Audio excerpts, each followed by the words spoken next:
welcome to Reiki Banashi. I'm your host Innina, practitioner and Shihan teacher of Jikiden Reiki. Today, it is with great joy that I welcome for the second time one of my dearest teachers and a major international figure in the world of Reiki, Frank Arjava Petter.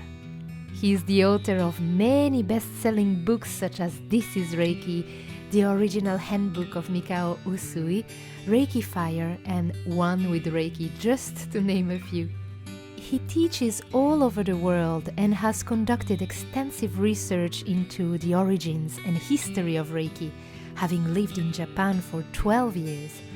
Alongside his Reiki teaching, he also teaches meditation and he has published several books of poetry. I am delighted to be able to share this conversation with you, so make yourself comfortable and let's get started. And konnichiwa, yokoso, good morning, guten morgen, or buongiorno. Buongiorno, Arjava. Ohayo gozaimasu, good morning. Ohayo gozaimasu. Welcome back to Reiki Banashi. And I don't know in which language to talk anymore. O genki desu ka? How are you today? Good, feeling good. Yes. Looking forward to things to unfold in 2026. I think it's going to be a good year, really good year. Lots of challenges. And challenge is always good. It keeps you awake, it shakes you up, and we need the cage to be rattled. Yeah. Otherwise, we go to sleep when everything is quiet and calm and relaxed, and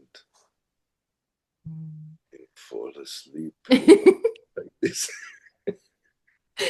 True. We need some movement. We need movement, and we need to be constantly reminded to be awake and aware and self-reflective and looking at, am I doing what I really want to do? Am I falling asleep? Am I encasing myself in a cage, or am I ready to open the door and stand in the light? And challenge is a good medicine for that, to reflect, to be open, to start new and not follow the traumatic events of the past, which we all have. To stay in the dynamics maybe that are comfortable. For me, one of the most beautiful things in Reiki is the end of one of our symbols, the Nen. And the Nen is a beautiful character. It's made out of two components. One is Kyo, or Ima, now, here. And the other is the heart. So to keep the mind in the moment that is not traumatized by past events. And if there's anything about Reiki that will help you break through all the difficulties of the past, is this. To stay present, to stay here. And not let anything traumatize you, but always keep your innocence. Now the heart. Yeah. In the now and in the heart. Yeah, wonderful. Yeah, it is. It seems simple, but it's also quite difficult, right? To stay in the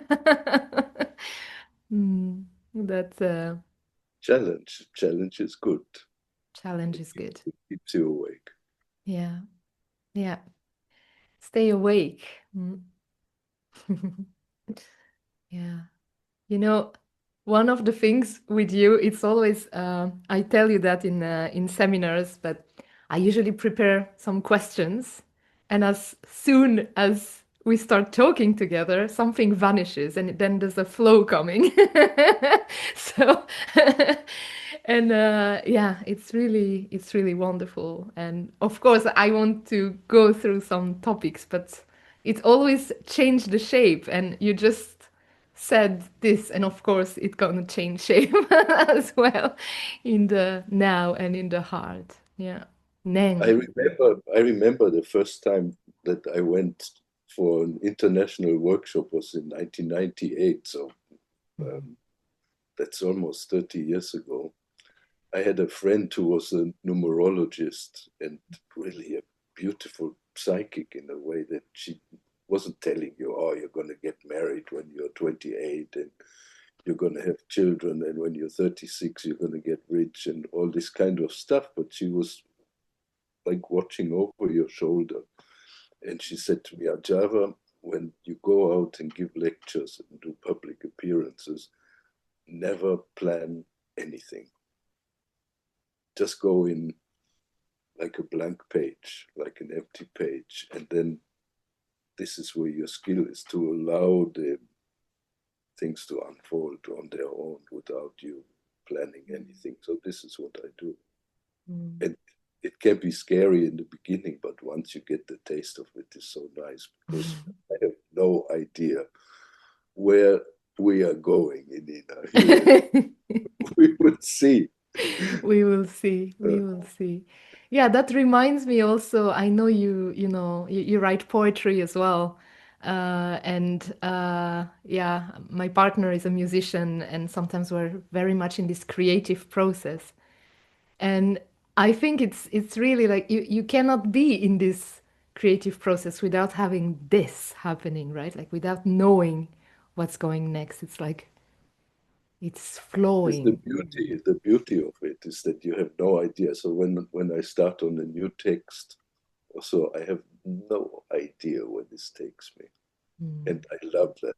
It's totally uncharted territory, and it just appears out of the infinite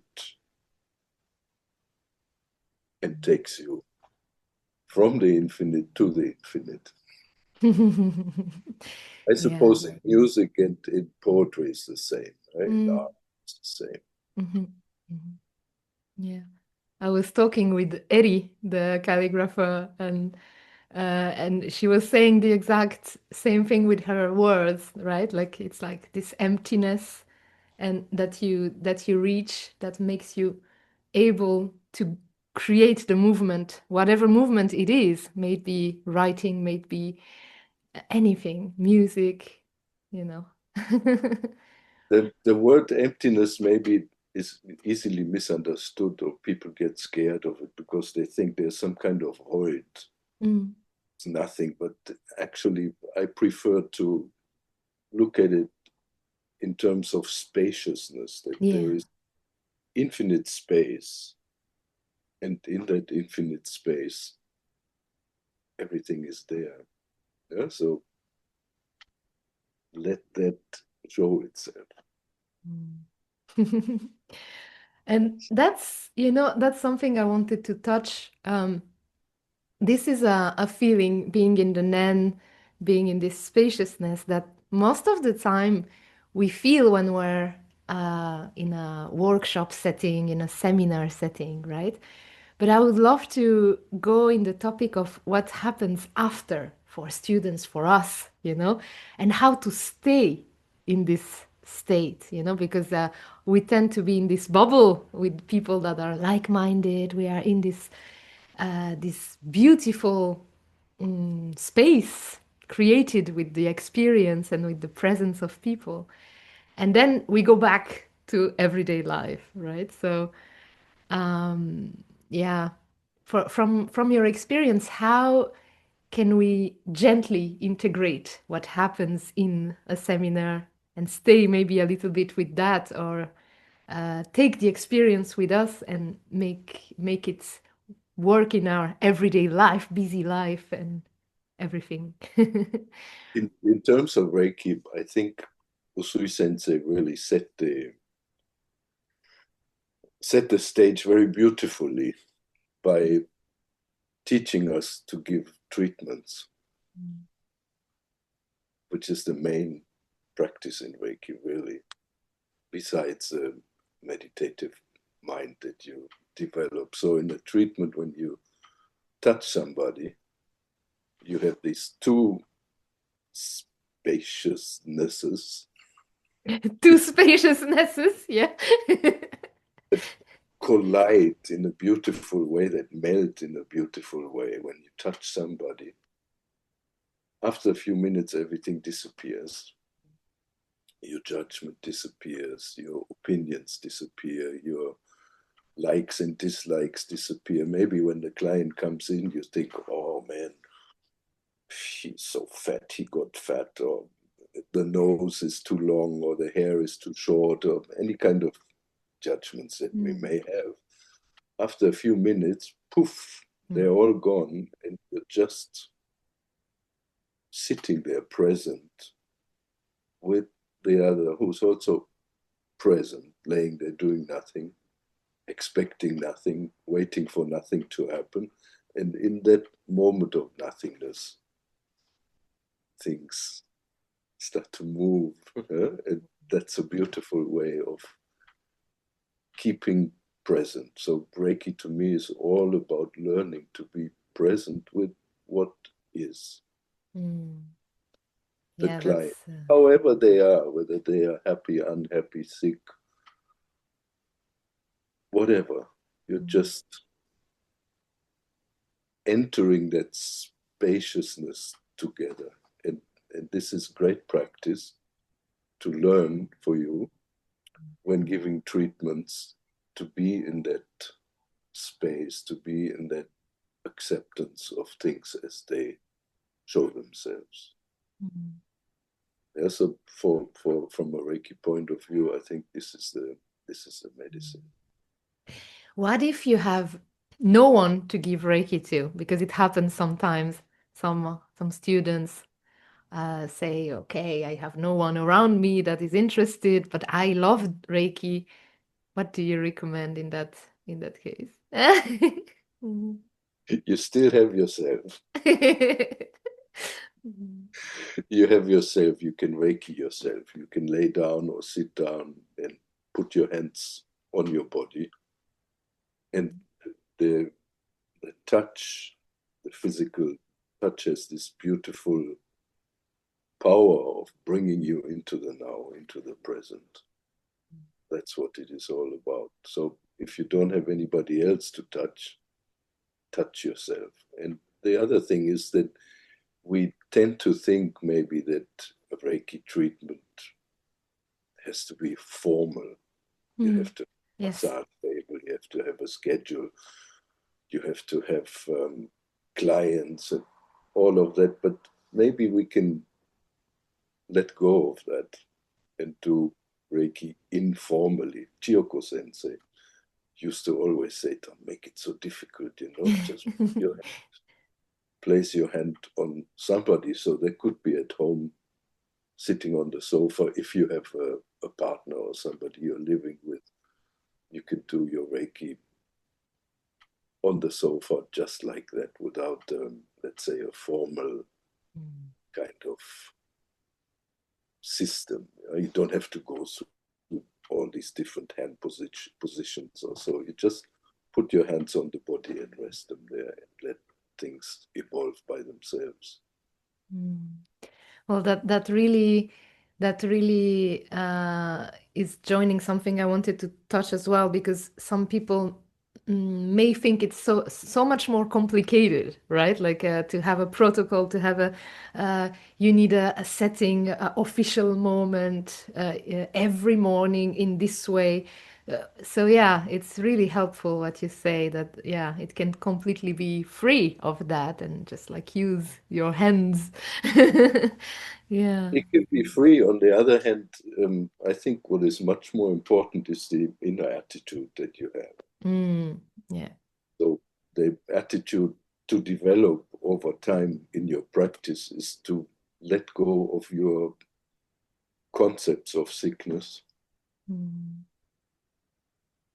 your concept of truth or what is right or wrong, and to meld more and more into the present moment when you're treating somebody or yourself. Just put your hands on them and let go. Yeah. And just let it be as it is. There's nothing wrong with a client ever. Mm-hmm. There cannot be anything wrong with anybody. It's not possible that something is wrong. So I recently kind of finished a book that hopefully will come out soon Yeah. that has all my Reiki experience of the past years in it. So all centered around treatments and how to deal with certain kinds of issues. And in it, in the beginning somewhere, I say, that sounds really good in German. In English, it's maybe, I say that you are incurably well. Mm. You are incurably well. Yeah, that means there is no sickness, there is nothing wrong. And when I said earlier that it all starts with attitude, this is what I mean. When you look at the client, and that includes yourself too, Mm. don't look at what is wrong or what you think is wrong. Don't look at what you think you want to adjust, change, Yeah. improve on, or anything, but look at what is right. Look at what is right in yourself and what is right in the other. See the other and yourself as the perfect manifestation of what is, yeah, Yeah. of beauty, of openness, of love. Look at that, and then things start to move in a nice direction. If I think of having a judgment of somebody, let's say somebody comes to me has a broken arm, and I disagree with that brokenness, which is me saying that I know better. Yeah. It shouldn't be like this. Oh, we must fix this now. Then I'm in conflict with the way that things are. And the client who is being touched with that kind of attitude, because the attitude comes out of the hands too, Mm. will feel judged, will feel not accepted as they are, will feel bad, will think, oh, now we have to change this. Mm. That kind of touch is toxic, is poisonous. But if you touch somebody with absolute, total, complete love and acceptance of what is, then something can happen. Yeah. But it's the brilliance, the love that allows things to fall Mm. into place. Well, it's really what we said also in the beginning. If you project something on the client, maybe a negative, no, like okay, this has to be fixed. You're already in the projection of what it should be, so you're not present. You're in the future somehow, right? You're not present, you're not here, and Mm. that's not helpful. So the amazing thing about all physical therapy, and this is not only Reiki, body work Mm. in general, is that it grounds you, anchors you in the touch, anchors you in the present moment. Mm. And in the present moment, everything is fine. Yeah, but in the past and in the future, nothing is fine. We want to change the past. We want to adjust the future. If we're projecting away from here, we're putting a carrot in front of our nose Yeah, yeah, somewhere, and all we yeah. see is this carrot, but we don't see the beauty that is everywhere without and within. Mm. So Reiki is really an amazing tool for that, to be present, Mm. to be content, to be comfortable in what is happening right now. So Mm. beautiful. You know, ah, it's somehow it comes to some kind of simplicity, going back to something simple and not complicating things. And Reiki is somehow that, right? It's simple, but why do you think that simplicity can be so challenging for us human beings. Why do we like to complicate things so much? What do you think? Yeah, good question. I think a lot of it is just maybe past memory.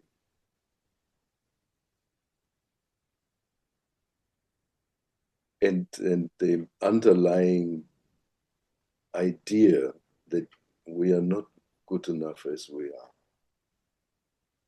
that we must change. And this is another thing maybe we can touch on in Reiki that helps us to get out of this trap are the principles, the Gokai. Yeah, these principles are amazing. They are so simple, not complicated at all. And they are something that all of us can practice in, not practice in a way of practice, but to live as we are now. We don't need to change. We don't need to be superhumans. We don't need to be incredibly spiritually evolved. I have no idea what that means anyway. Be able to do that when we say today only brings our attention into the present, and then don't be angry, don't worry, and be grateful, act responsibly, do what is right, and then be kind to others. All of us can do this right now. We don't need to be any different from what we are. And that's very beautiful. So we don't put the carrot in front of our nose. We do the work right here, right now.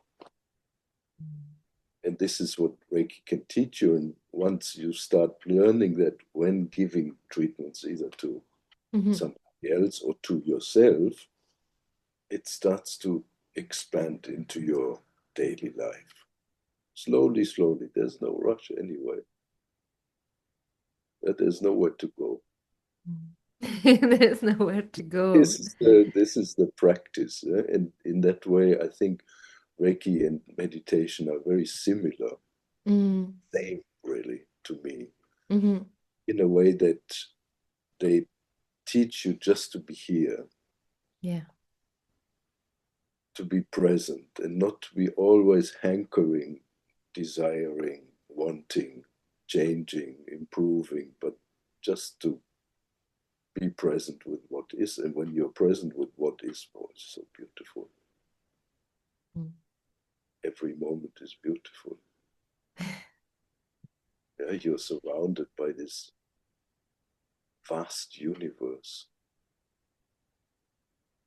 that is outside and is also inside of you. So beautiful.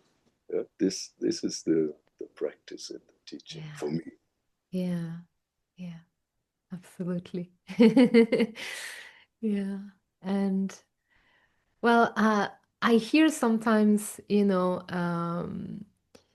students telling me like, oh, but I'm not in the right emotional state.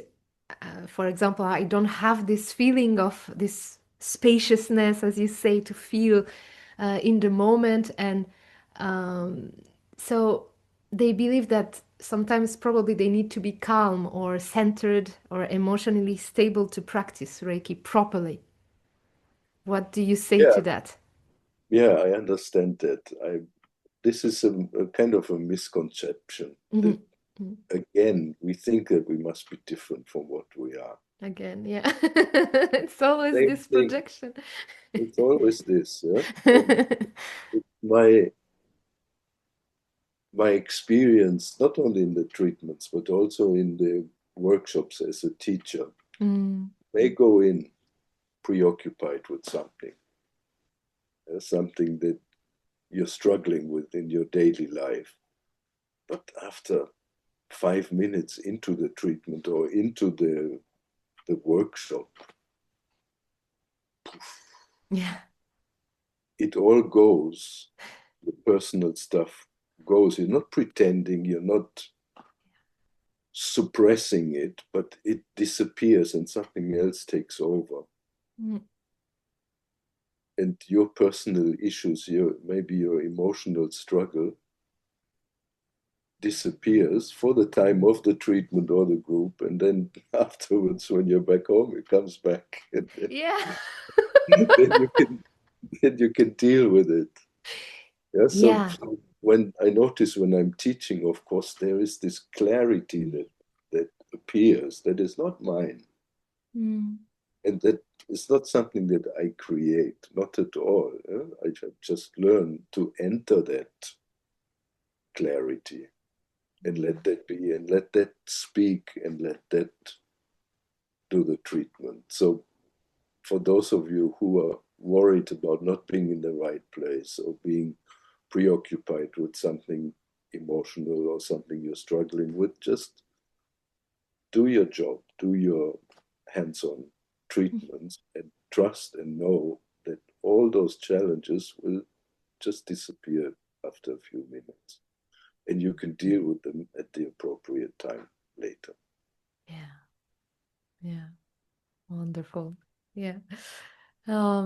Yeah, you said like, okay, so we are in this bubble, in this state, also when we do treatments, right? Like we can connect back to what we probably experienced during the seminars and during the workshops, practicing the Reiki, like doing the Gyo Hageme, probably, right? But there's one thing that comes quite often, a question that comes quite often from students, and I had that as well as a challenge coming back to everyday life, kind of a pattern that you see.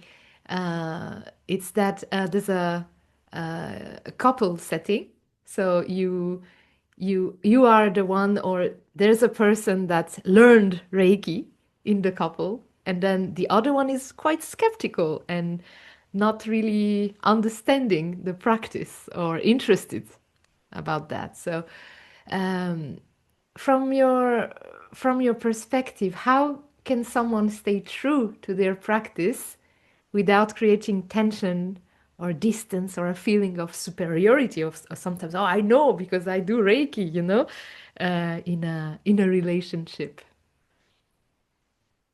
Yeah, this is tricky. Yeah, it's tricky, right? This is tricky. It doesn't have to do with Reiki as such, but it's Mm, when somebody gets into any kind of spiritual practice, mhm. it may create some dissonance with their partnership, within their relationship. So my suggestion is always to make sure that both partners find a hobby. I don't mean hobby in the Yeah, superficial way, yeah? But maybe a spiritual hobby, something that they like. they like and they love, and some kind of self-expression, some expression of their creativity. Reiki is that, art is that, music is that. For each one to have their own way of expression. For you, it may be Reiki. For somebody else, it may be painting, or it may Mm, be music, something creative. Yeah? And then each one to devote maybe a similar amount of time, energy, and maybe money for that. So if you are getting into Reiki and you go and do workshops, and your partner sits there and goes, oh, what's she doing? She's spending so much time, so much money. She's not at home. She's going away, and all that. See together if you can find a way for him to do something like that for himself. mm, It doesn't have to be Reiki, but just some kind of creative expression. mm, Yeah, some kind of hobby. And if it is driving motorcycles, mhm. yeah, Mm. it could be that. Yeah. So we don't want to make this distinction between the spiritual and the mundane. The spiritual and the mundane are exactly the same. Exactly. Yeah. Yeah. Difference. Yeah. Yeah, Yeah. but see that you have like a balance in your relationship, that Mm. the other has the same amount of time Mm. and energy, and could be also money. Yeah. Of course, the balance For, comes also in this way, right? Like, for their own development and their own self-expression. yeah. Yeah, Yeah. but of course, when people really go on different paths, let's say somebody gets into spirituality deeply and the other partner doesn't understand that, it's difficult. Mm. Yeah. Really difficult. You have to be creative to find balance. And balance doesn't mean this. No, this is dead. Yeah. Yeah? But it means Yeah. when you want to walk, you're going to have to put one foot in front of the other, and in the process, it's up suspended in the air. That's not balance, yeah? In the way that we think, but it is. Yeah, it's Hmm. like this. I love that. It's true. It's true. Yeah. Yeah.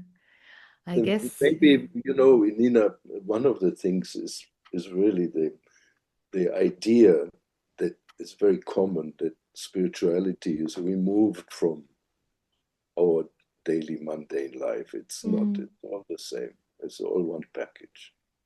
Everything is spiritual. Everything that you do from an egoistic point of perspective, and that could be something spiritual. If you meditate with this idea that I'm much better than everybody else. Exactly. That's, I'm talking about this because I know I've been there.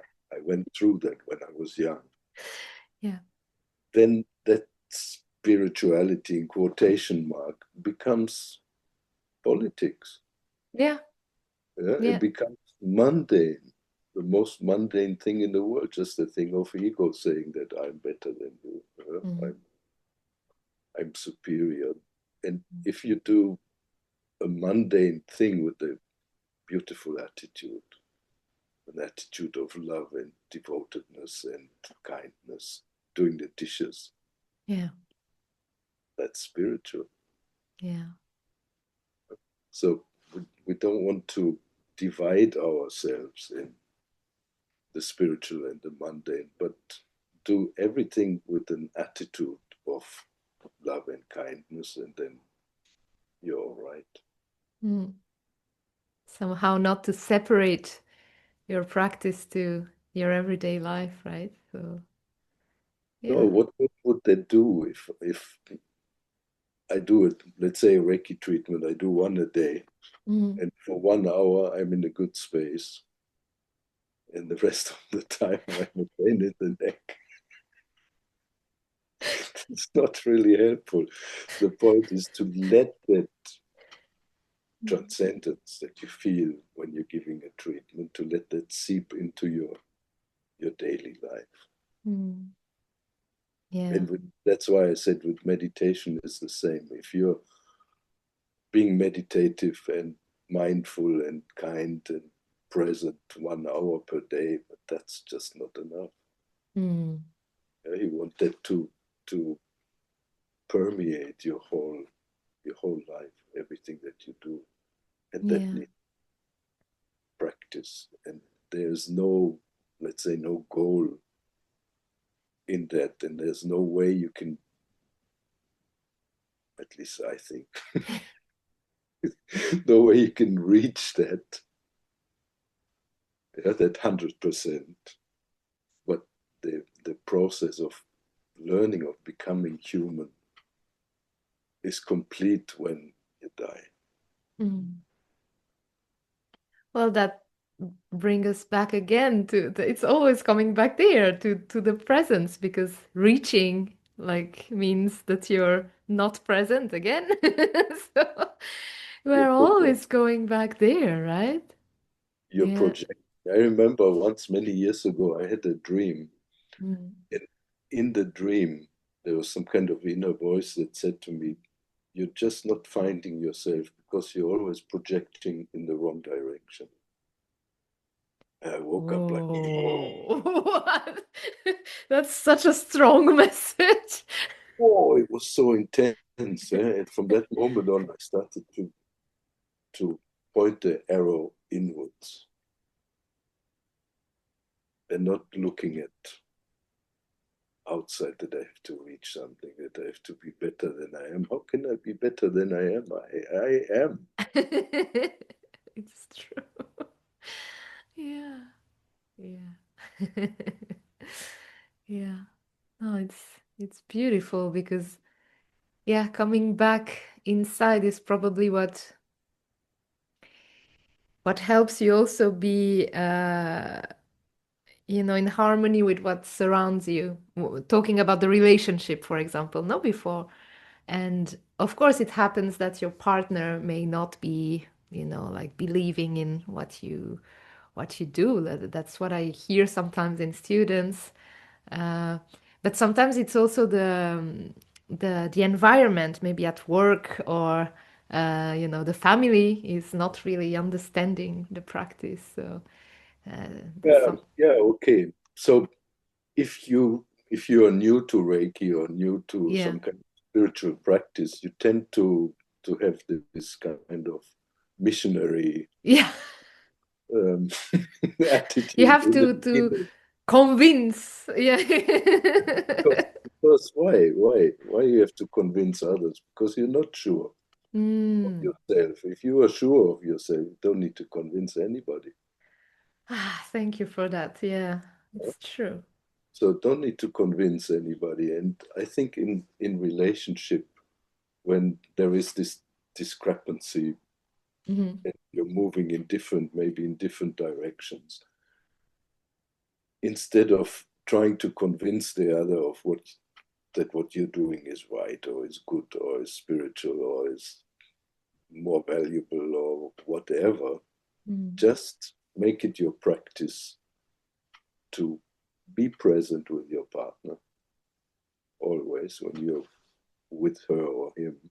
Be present, give your total attention to them, give your love to them, don't take them for granted, Mm. and celebrate the time that you have together and forget about spirituality and all that if the other is not interested, but be there with them. Yeah, be there. Yeah, be there. Mm. And the love that we have for each other is like Mm. a fire that needs to consume something. Mm. You have to feed that. Mm. You have to encourage that. You have to give food to it. The relationship, the love that you have is like Mm. a flower, like a rose bush. That it needs pruning, it needs fertilizer, it needs water, it needs attention, it needs sunlight. Love is just like that. Don't just take it for granted and go like, oh yeah, well, we'll see where this goes. It needs Lazy. work. Yeah, it's laziness, and it's lack of respect. hmm hmm So that relationship needs respect, Yeah. utmost respect. Mm. So important, huh? Mm. Feed your love. If you see that in relationship is becoming difficult because of maybe you're changing directions, pay attention Mm. to the other. Be kind, be loving, present, and it's going to be all right. And Mm. don't think that you have to convince somebody of something. Yeah. We all have things to learn, and if your learning is in Reiki or in meditation or in some spiritual discipline, okay, but don't expect it of the other. Yeah. Yeah, it's exactly what you said before. I think if you want so much to convince, you said it's because you're not sure yourself, right? And it's so important to like go back inside and just see, okay, why do I need to convince so much? Yeah, Yeah. it's your own insecurity and your own shakiness that you're not sure about whether you actually are on the right path or not. I had an interesting discussion once with the uh, abbess of the Kulama temple in Kyoto, who died maybe 5 years ago, 4 or 5 years ago. She Yeah. was so, and we were talking about how to lead a spiritual life. Didn't have anything to do with Reiki. She didn't really want to discuss Reiki, but spirituality in in general. And she was very down to earth. And she said, "Look, it's like that. You're sitting in front of your TV. You have your remote control, and you flip through the channels. And then when you find a channel that you're interested in, and that could be meditation, Reiki, Vipassana, whatever, it doesn't really matter. You stick with that and you don't keep skipping further because you found something. You stay with that and you do this. You give your total attention to it and water that plant." And then I asked her, "Well, how do you know if that's the right thing?" And she said, Yeah. "It feels good, doesn't it?" It's so simple. Huh? It's the So best. simple. So Yeah. trust. It feels good. Yeah, it feels good. Trust that what you are doing is good. If it feels good, it's good. It's good for you. Just keep going. So yeah, it's coming back to trust, as you said, no? Like, yeah, what does trust mean in the Reiki practice, you think? Like, trust in Reiki and in the process. What does it mean, actually? We've been, my wife and I are very reflective. So we talk about this issue sometimes, Sometimes. more than about other subjects, because this is something that we haven't really come to the bottom of it. Both of us, for some reason, have a basic trust that things are okay as they are, and that the universe is a benevolent force that is good, and that there are some hands that hold you safely, whatever happens. But how do you develop this kind of trust? I don't remember working on it to achieve that. Also, I was born that way. I always had that from childhood. I don't know why. And maybe it's difficult to teach that to somebody who doesn't have that basic trust. Yeah, so this is an interesting subject, and maybe all of us, you and our listeners and myself, can think about that. How you can increase that trust in existence and the trust in being in the right place and being at the right time. People who are on a spiritual path are always in the right place. And there's nothing that can happen to you that is wrong. It's not possible. Whatever happens, this is it. Take care of it. Perhaps the Reiki principles in Reiki can help us to be more trusting in what is happening. Yeah. To give you that strength to say yes. And this could be a method to say yes. whatever it is. Yes to having financial difficulties. Yes to having relationship problems. Yes to feeling stuck where you are. Yes to everything, the good and the bad and the in between. For me, one thing that helped me um, strengthen this trust is Yeah. kind of a little bit militant technique. Okay. You wonder, well, what's coming up? Yeah, exactly. About 30 years ago, I was in New Zealand and I saw a sign that said skydiving. And I thought, oh, maybe that will help me trust more, Wow. to strengthen my trust, to jump out of an airplane and not knowing whether or not you will arrive down there on Earth in one piece. And it really did it for me. Wow. I realized that when I jumped out of the plane, I realized that life is a free fall. Wow. You don't know. You don't know what's going to happen. You don't know how long you're going to live. You don't know if you're going to be healthy. You know nothing. It's a free fall. And just devote yourself to that falling, or maybe we can call it rising. Beautiful. And Mm. know that you're in good hands. You're always in good hands. Then for life in general, work on it to surround yourself with work, with home, with people who support it.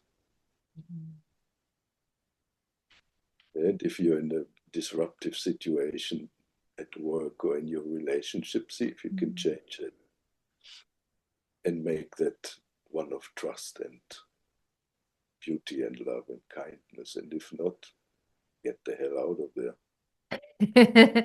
Yeah, that's also part of the Gyo Hageme, right? Could be. Yeah? So in general, every relationship starts with love. I think some kind of love, Mm. enlightened thought. Huh? And because of that, it's worth fighting for it. Fighting for it, not the right word, but making an effort to keep Yeah, yeah, yeah. to keep the flame on. Alive. Alive, yeah, yeah. Mm. It needs work. I don't mean it in an artificial, hard way, but needs your attention. So Mm. work on that. But sometimes that may not be possible. Then it's better to quit. You have been in that situation. I have been. Sometimes all you can do is walk away Mm. and start new, and that's all right too. But first, make an effort to see if it can be, if that flower can be saved, because Yeah. life is always worth saving. Yeah, absolutely. Yeah. And what about, trusting the process of the healing process of Reiki, also after maybe the session, for example? So when you do your hands-on practice, you initiate a process by placing your hands on the client of the body, and that cosmic energy starts to flow through you and into the client's body. And the body then reacts to that. It takes in the energy and starts to detox, starts to clear obstacles. And when the treatment is finished, you let the client go, knowing that you have set a beautiful process into motion. Not that you did it, the Yeah. energy, and that this process will go on by itself without you. Yeah, they will continue without you. It doesn't mean that you don't take responsibility to work with the client further. But for now, when they get up, when they go home, you know that things are moving in the right direction. Yeah, beautiful. I'm just imagining this thing. I'm going back to the image of trust, no, and this thing of total trust and skydiving. And that's such a beautiful image, right? And yeah, this thing of being held and somehow trust the process. This is the most powerful image probably. Yeah. Mm. Think of the universe. Yeah? Mm. Here, you know where we live, and I think where you live, it's kind of similar. If you go out, especially in the summer, at night, a little bit away from the city or the village that you live in, you see Yeah. the Milky Way. Here you do, you see the Milky Way, millions and millions of stars, and you look up there and then consider your life philosophy, your concepts and all that. And when you look up there, you realize that you know nothing. And you're tiny. I mean, you're not a grain of sand. You're much less than that. Tiny, tiny. Mm. Be comfortable in that tinyness at the same time, knowing that just like our body has millions and millions of little cells, we are one of those cells in that vast universe. We are part of that, actually physically part of that great celestial drama that is happening out there. So the oneness with the universe is not some kind of philosophical concept, it's a fact. Mm. You know, we are part of this whole situation. So when you're part, like one cell of your body, Yeah. yeah, that cell should really be feeling completely protected and safe in the body. Mm. It wouldn't be feeling nervous or going like, ooh, I don't feel comfortable in this place. And what about the other cells? They're going to eat me. Yeah, so Mm. maybe that image helps. Mm. Yeah. Yeah. It's held, huh? Held together in one. Yeah. Beautiful. The same with looking at others, yeah? With your friends, with your partners. Yeah, they are just as much part of this whole situation as you are, making us all the same. Mm. Yeah. Again, simple, but simple image somehow, but so hard to um we tend to go naturally or because probably we're educated this way to separate everything, right? Yeah. How to stay in this state connected with this reality of oneness. It's so hard sometimes. There is a nice technique, something that we have done together, I think, Mm. in one of our meditation techniques. So this is something I learned in India from Osho. He said that a good exercise to do is to imagine, to create an aura of love around you. So perhaps a good way to start is feeling unconditional love in your heart. Maybe you can remember somebody that you love very dearly and feel that unconditional love in your heart, and then imagine that you're pumping up your etheric body, the mind body that is around your physical form, like the aura or energy bodies around. You feel that, pump that up like a bicycle tire or a balloon with unconditional love.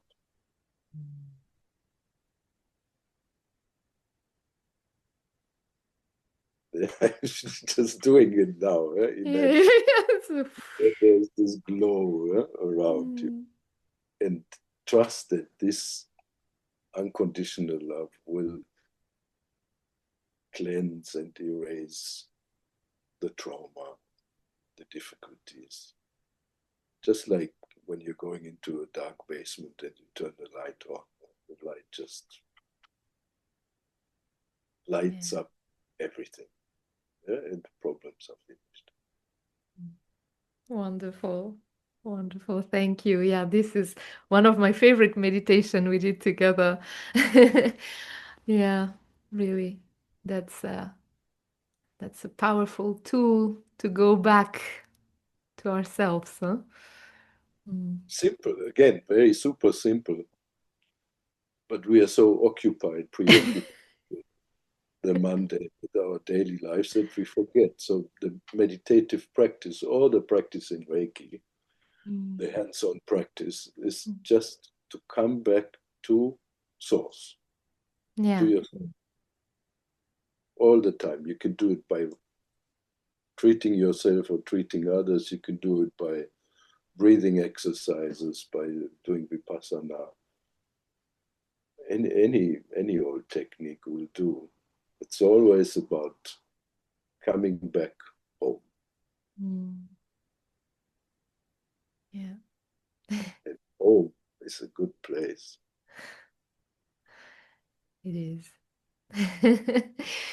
Beautiful. Arjava, thank you so much. Um, I have I have a last question before closing where I can always spend hours with you, but I have also to to stay on the episode setting. This conversation could go for so long. Really, I enjoy every time so much the moments shared with you.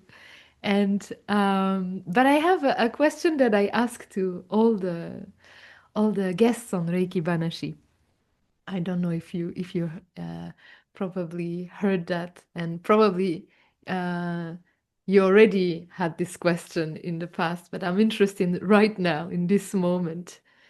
If you had the chance to meet Mikao Usui Sensei right now, today, what would you like to say to him or to ask to him?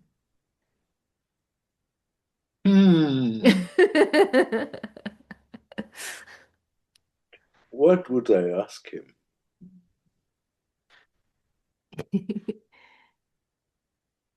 I really don't have any question. Yeah. Yeah. I don't have any question. I think I would just look at him. Maybe I would say to him, "Hey, shall we just sit for a few minutes quietly together?" Yeah. Yeah, but if I would say anything, maybe I would just say thank you. Yeah. Yeah. Thank you for the gift, what he has shared with people, because really incredible. But as far as questions are concerned, I can't think of anything that I would want to know. I'm more interested in just feeling comfortable, not Yeah. knowing. Yeah. Feeling comfortable not knowing. I think this is something quite powerful, especially you just said like, yeah, just sitting together is already something that is going back to the Nen together, right? As you said. Yeah, because here we have everything is present. Everything is here. All the gifts, all the beauty, all the transcendence, everything is present here. We are swimming in it. We are floating in it. Floating may be better. Yeah, wonderful. Wonderful. Thank you, Arjava. So, we're arriving at the end of this episode, but before we close, where can we find you if we want to reach out to you? Here.